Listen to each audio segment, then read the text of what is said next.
Good morning friends, मैं विनोद कुमार पाठक आप सभी का वानी करियर्स पॉइंट में स्वागत करता हूं। आज हम लोग factory accounting and store procedure का 2020 का क्वेश्चन पेपर सॉल्व करेंगे।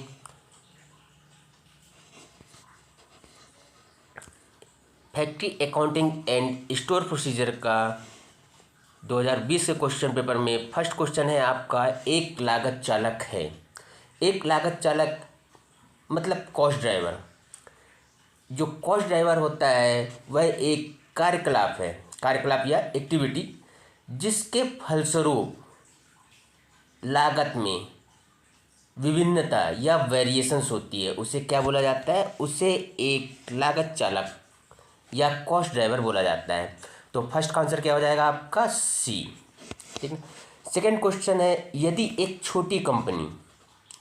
यदि एक कोई छोटी कंपनी है, उसमें प्रति महीने नियत लागत ₹5,000 है और प्रति पीस जो उत्पादन हो रहा है, प्रति पीस उत्पादन में परिवर्ती लागत ₹20 प्रति पीस है और उसका जो विक्रय मूल्य है वो ₹30 प्रति महीने ब्रेक इवन उत्पादन होगा। तो दो का आंसर क्या हो जाएगा आपका? सी। कितना हो जाएगा? 500। ठीक ना। नेक्स्ट क्वेश्चन है, सभी प्रत्यक्ष व्ययों का योग, जो भी डायरेक्ट एक्सपेंसेस होते हैं या प्रत्यक्ष व्यय, उनका योग क्या कहलाता है? उनका योग कहलाता है प्राइम कॉस्ट। प्राइम कॉस्ट मतलब प्रमुख लागत। और प्राइम कॉस्ट क्या होता है? जब डायरेक्ट मटेरियल, डायरेक्ट वेजेस और डायरेक्ट एक्सपेंसेस को ऐड किया जाता है तो हमें प्राइम कॉस्ट या प्रमुख लागत मिलती है। तो थर्ड का आंसर क्या हो जाएगा आपका? सी, प्रमुख लागत। नेक्स्ट क्वेश्चन है, कार्य लागत किसका कुल योग है? कार्य लागत यानी कि आपका वर्क कॉस्ट। वर्क कॉस्ट क्या होता है? वर्क कॉस्ट जब प्राइम कॉस्ट में प्रोडक्शन कॉस्ट या मैन्युफैक्चरिंग एक्सपेंसेस को ऐड किया जाता है तो हम लोगों को वर्क कॉस्ट मिलती है।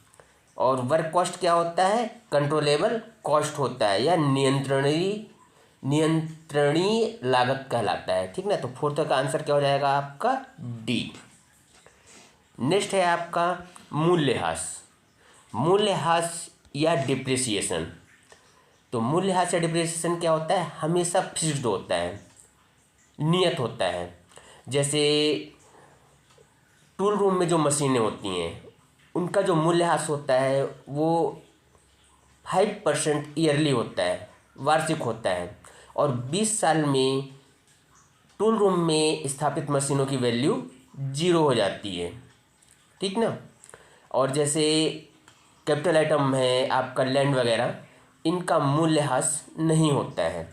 ठीक ना। तो ये भी मूल्यह्रास क्या होता है आपका? फिक्स होता है। तो पांचवें का आंसर क्या हो जाएगा आपका? बी। नेक्स्ट क्वेश्चन है, स्टोर लेजर। स्टोर लेजर का रख रखाव किस विभाग के द्वारा किया जाता है? तो स्टोर लेजर का रख रखाव कॉस्ट अकाउंटिंग विभाग के द्वारा किया जाता है। तो 6 का आंसर क्या हो जाएगा? ए। नेक्स्ट क्वेश्चन है 7वें नंबर पे, बिन कार्ड। बिन कार्ड एक अभिलेख है। बिन कार्ड किसका अभिलेख होता है? बिन कार्ड क्वांटिटी या मात्रा का अभिलेख होता है। तो 7वें का आंसर क्या हो जाएगा आपका? बी।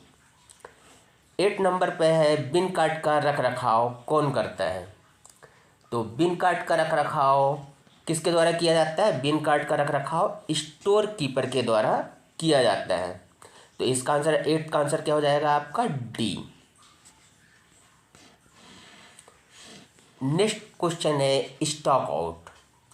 स्टॉक आउट के परिणाम स्वरूप होता है, यदि स्टॉक आउट होगा तो उसके परिणाम स्वरूप जो हमारे कस्टमर्स हैं वो लॉस्ट हो जाएंगे या लुप्त हो जाएंगे।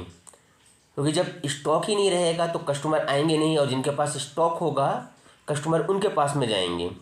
तो 9th का आंसर आपका क्या हो जाएगा? 9th का आंसर आपका हो जाएगा लुप्त ग्राहक, सी। नेक्स्ट है आपका 10th नंबर पे, EOQ, इकोनॉमिकल ऑर्डर क्वांटिटी की गणना की जाती है। इकोनॉमिकल ऑर्डर क्वांटिटी की गणना मौद्रिक और भौतिक दोनों के द्वारा की जाती है। तो 10th का आंसर क्या हो जाएगा आपका? सी। ईओक्यू की गणना मौद्रिक और भौतिक दोनों प्रकार से की जाती है। इन्वेंट्री, जो भी इन्वेंट्री होती है उसको वहन करने में, कैरी करने में जो होता है जोखिम या रिस्क होता है, क्या क्या होता है? इन्वेंट्री को वहन करने में अप्रचलन भी होगा, क्षति भी होगी, उठाईगिरी भी होगी और हास भी होगा। तो 11th का आंसर क्या हो जाएगा आपका? डी। नेक्स्ट क्वेश्चन है 12th नंबर पे, इन्वेंट्री को स्टोर करने में आवश्यक है। तो जो भी इन्वेंट्री होती है उससे स्टोर करने में क्या क्या आवश्यक होता है? स्टोर करने के लिए इन्वेंट्री को जगह भी चाहिए, स्पेस की ज़रूरत पड़ती है इन्वेंट्री को स्टोर करने में, उसके लिए वर्कर भी चाहिए, उसके लिए इक्विपमेंट भी चाहिए। जैसे लिक्विड आइटम है तो लिक्विड आइटम के लिए ड्रम वगैरह यूज करेंगे। तो 12th का आंसर हो जाएगा आपका डी। इन्वेंट्री को स्टोर करने में जगह, कर्मी और उपकरण सभी की आवश्यकता पड़ती है और इन्वेंट्री बढ़ने पर उनकी लागत भी बढ़ती है। ठीक। नेक्स्ट क्वेश्चन है आपका 13 नंबर पे, उत्पादन की प्रत्यक्ष लागत। जो भी उत्पादन रहेगा उत्पादन की प्रत्यक्ष लागत को अप्रत्यक्ष ओवरहेड आवंटित करना। Allocation indirect overhead to the direct cost of production is known as, इसे बोला जाता है एब्जॉर्प्शन कास्टिंग। ठीक ना। उत्पादन की प्रत्यक्ष लागत में जब भी अप्रत्यक्ष ओवरहेड को आवंटित किया जाएगा या ऐड किया जाएगा तो उसे क्या बोलेंगे हम लोग? Absorption casting. ठीक ना। नेक्स्ट है आपका, जब कॉस्टिंग को खाते में लिया जाता है उस समय केवल परिवर्ती लागत, वेरिएबल कॉस्ट को ही एक पूर्ण उत्पादन लागत को नहीं हम प्रयोग करते हैं। किस में करते हैं? मार्जिनल कॉस्टिंग में। तो 14 का आंसर हो जाएगा आपका सी। मार्जिनल कास्टिंग क्या होता है? मार्जिनल कास्टिंग हम लोग सिविल ट्रेड के लिए जब कोटेशन होता है, सिविल ट्रेड आइटम का जब भी कोटेशन होता है तो उस समय हम लोग मार्जिनल कास्टिंग का प्रयोग करते हैं। नेक्स्ट क्वेश्चन है 15 नंबर पे, फैक्ट्री मशीनरी की मरम्मत को, फैक्ट्री मशीनरी जो रहती हैं उनकी मरम्मत को किस श्रेणी में रखा जाता है?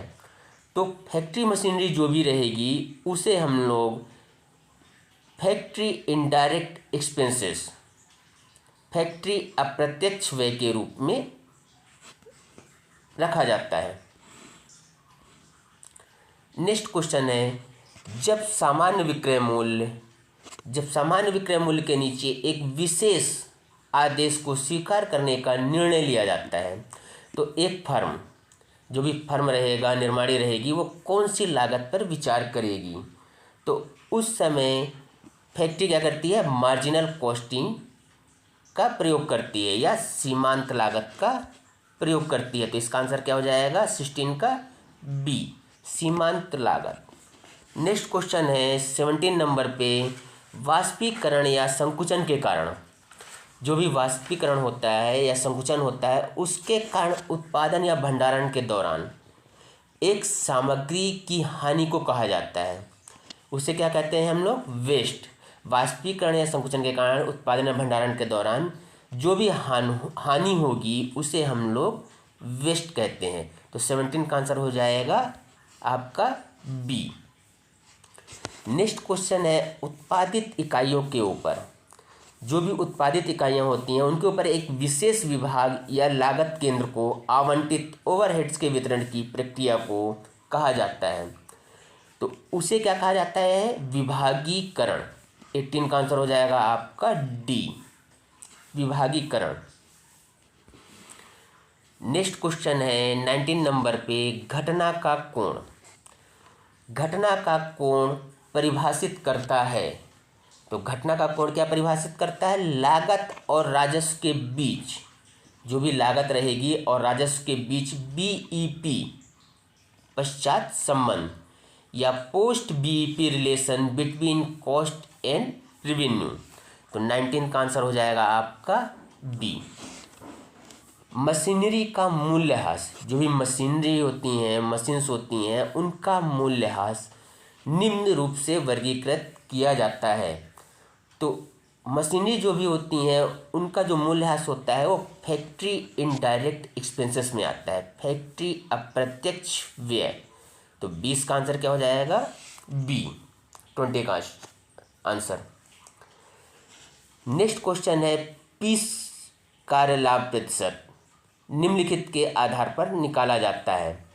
जो भी पीस वर्क प्रॉफिट होता है उससे कैलकुलेट किस प्रकार किया जाता है?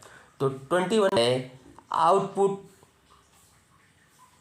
Hours upon input hours -1 into 100 या आउटपुट घंटे अपॉन इनपुट घंटे -1 इंटू 100। 21 का आंसर क्या हो जाएगा आपका? डी। नेक्स्ट क्वेश्चन है गेट कार्यालय द्वारा 22 पे, गेट कार्यालय द्वारा चिन्हित दैनिक उपस्थिति की जांच किसके द्वारा की जाती है? तो गेट कार्यालय में चिन्हित दैनिक उपस्थिति की जांच लेखा कार्यालय द्वारा की जाती है। तो 22 का आंसर क्या हो जाएगा आपका? सी, लेखा कार्यालय या अकाउंट ऑफिस। नेक्स्ट क्वेश्चन है 23 पर दिहाड़ी मजदूरों के लिए, दिहाड़ी मजदूर डे वर्कर के लिए मूल मजदूरी की गणना निम्न सूत्र द्वारा की जाती है। इसका फॉर्मूला दिया हुआ है P/N-S+H इंटू उपस्थित दिनों की संख्या। यहाँ पे पूछा गया है S क्या है? तो S होता है आपका संडे, नंबर ऑफ डेज, जो भी आपका एक महीने में संडे होंगे उसको प्रदर्शित करता है। तो 23 का आंसर हो जाएगा ए। इसमें H क्या है आपका? इसमें H हॉलीडे है। P बेसिक, जो भी वर्कर का एट प्रेजेंट बेसिक है उसे P से डिनोट किया जाता है। नेक्स्ट क्वेश्चन है छोटे मूल्य, छोटे मूल्य की प्रत्यक्ष सामग्रियों और जिसका कुल मूल्य कुल के मूल्य के अधिकतम, मतलब direct material of small value and the total value of which does not exceed the maximum of percent of the value of total are treated as indirect material. तो अप्रत्यक्ष सामग्री, इसका आंसर हो जाएगा 24 का सी, हाफ, आधा। Next question है 25 पे स्टोर होल्डर, स्टोर होल्डर निरीक्षण प्रमाण पत्र के साथ पृष्ठांकित एमआई स्लिप के साथ समर्थित स्टोरों की प्राप्ति के पश्चात एमआई स्लिप को प्राप्ति वाउचर पर नंबर आवंटित करता है। तो 25 का क्या हो जाएगा आपका आंसर? ए। नेक्स्ट है 26 पे मूल्यकृत स्टोर लेजर का रखरखाव कौन करता है? तो मूल्यकृत स्टोर लेजर का रखरखाव या प्राइस स्टोर लेजर का रखरखाव लेखा कार्यालय या अकाउंट ऑफिस द्वारा किया जाता है।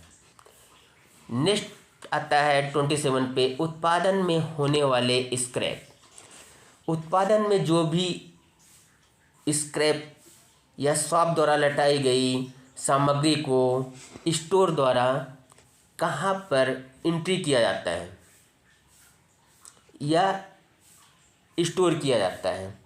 तो 27 का आपका आंसर हो जाएगा रिटर्न नोट। जो भी रिटर्न नोट में जो भी उत्पादन में स्क्रैप होंगे या शॉप द्वारा सामग्री लौटाई जाएगी उसे स्टोर द्वारा रिटर्न नोट में वापस लिया जाएगा। नेक्स्ट क्वेश्चन है 28 पे स्टोर होल्डर द्वारा अतिरिक्त मात्रा में सामग्रियों को जारी नहीं करना चाहिए। तो स्टोर होल्डर जो भी सामग्री आवंटित करता है प्रोडक्शन को या मैन्युफैक्चरिंग सेक्शन को, वो किसके थ्रू करता है? डिमांड नोट के थ्रू या मांग नोट के थ्रू। तो 28 का आंसर हो जाएगा ए। 29 पे है शॉप में आवश्यक। शॉप में आवश्यक अतिरिक्त सामग्री का विशेष प्राधिकार किसके द्वारा किया जाता है?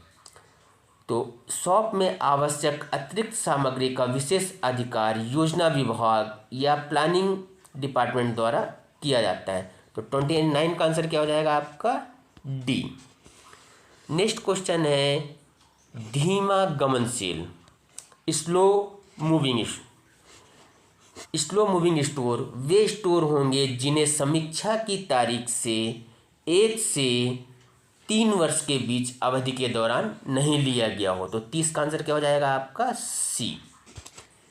नेक्स्ट क्वेश्चन है 31 पे गैर गमनशील स्टोर वे स्टोर होंगे जिन्हें समीक्षा की तारीख से पहले 3 वर्ष या उससे अधिक अवधि से नहीं लिया गया हो। तो इसका आंसर भी 31 का क्या हो जाएगा आपका? बी 3 वर्ष। नेक्स्ट क्वेश्चन है 32 पर विभाग सभी उत्पादन अनुभागों के लिए मरम्मत और रखरखाव सेवाएं प्रदान करते हैं। तो जो भी इंजीनियरिंग डिपार्टमेंट होता है, इंजीनियरिंग विभाग होता है, वो उत्पादन अनुभागों के लिए मरम्मत और रखरखाव सेवाएं प्रदान करते हैं। तो 32 का आंसर क्या हो जाएगा? बी। नेक्स्ट क्वेश्चन है 33 ओवरहेड स्टेट किस विभाग द्वारा तैयार किया जाता है? तो ओवरहेड स्टेट जो होता है आपका ईडीपी विभाग द्वारा तैयार किया जाता है। तो 33 का आंसर क्या हो जाएगा? सी। नेक्स्ट क्वेश्चन है 34 पे मरम्मत व्यय का वह अंश जो परिवर्ती वर्षों में समावेशन के लिए आगे ले जाया जाता है को खाते के विवरण में एक के रूप में दर्शाया जाता है। तो 34 का आंसर क्या हो जाएगा आपका? परिसंपत्तियां या एसेट। जो भी मरम्मत व्यय का अंश होता है जो परिवर्ती वर्षों में समावेश के लिए आगे ले जाया जाता है उसे क्या बोला जाता है? एसेट या परिसंपत्ति। 34 का आंसर क्या हो जाएगा? बी। नेक्स्ट क्वेश्चन है 35 पे राजस्व अनुदान से बाहर प्रौद्योगिकी हस्तांतरण से संबंधित व्यय को या expenditure on account of transfer of technology TOT, जो टीओटी होती है उससे संबंधित व्यय को कौन सा व्यय माना जाता है? डिफर्ड रेवेन्यू या अस्थगित राजस्व कहा जाता है। तो 35 का सी क्या हो जाए? आंसर क्या हो जाएगा आपका? सी। 36 सॉफ्ट कॉटन कचरे को यदि सल्फ्यूरिक और नाइट्रिक एसिड के मिश्रण में भिगोया जाता है तो वो क्या बनाता है? Gun cotton. तो 36 का आंसर क्या हो जाएगा आपका? ए। नेक्स्ट क्वेश्चन है कार्डाइड पेस्ट को एसीटोन के साथ में यदि उपचारित करके सुखाया जाएगा तो क्या बनेगा? वो बनता है कार्डाइड। तो 37 का आंसर क्या हो जाएगा आपका? सी। नेक्स्ट क्वेश्चन है 38 पे गन कॉटन को फिर से यदि नाइट्रोग्लिसरीन के साथ में मिलाकर बनाएंगे तो क्या बनेगा?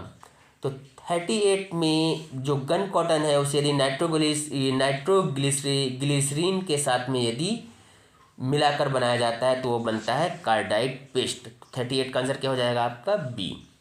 39 पे है निम्नलिखित में से कौन सी तकनीक श्रम लागत नियंत्रण के लिए नहीं है? तो एबीसी विश्लेषण, ये तकनीक श्रम लागत नियंत्रण के लिए यूज नहीं की जाती है। बाकी जितनी भी हैं बजटी नियंत्रण, मानक लागत, अनुपात विश्लेषण, ये सब श्रम लागत नियंत्रण के लिए यूज की जाती है। तो 39 का आंसर क्या हो जाएगा आपका? सी। नेक्स्ट आ जाते हैं 40 नंबर पे वे अनुपात जिनका प्रयोग समय के साथ श्रम लागत की तुलना के लिए किया जाता है, ठीक ना, किसी एक के अलावा। तो दक्षता अनुपात, बीमारी अनुपात, अनुपस्थिति अनुपात, ये सब श्रम लागत की तुलना के लिए प्रयोग किया जाता है। सकल लाभ अनुपात जो है, ग्रॉस प्रॉफिट रेशियो, ये यूज नहीं किया जाता है।